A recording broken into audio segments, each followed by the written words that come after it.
Goeie. Het Frieske regionaal orgaan verkeersveiligers had mooie posters opgehangen in heel Friesland. Reden in het eeg springende posters. Het verkeersorgaan weet dat de boeren, leembedrijven en griente ontvangende bedrijven deze week namelijk onder het grien binnen. Wat? Ze binnen onder versmarging. Het hekkelen is alweer begonnen en dat doe je net meer met een hekkelbakje en een grut snijmes, maar met een grote grien met een kraan.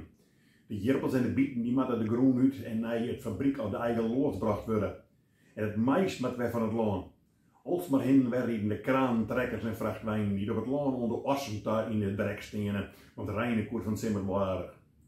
De waskoude tekst op de poster is dan ik modder op het dik.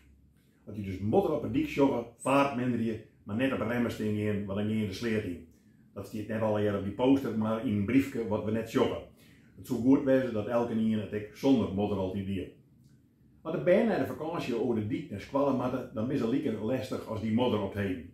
Dus daar hingen ze dan echt mooie waskouwens op. Die gingen ze dan in het Fries en ze dan in het Hollands. Zo kunnen we elk gas weer rondnemen.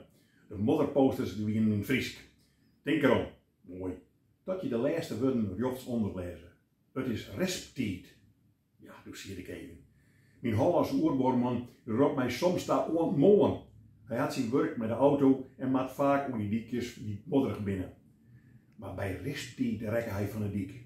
Oogsttijd, zei ik Jim.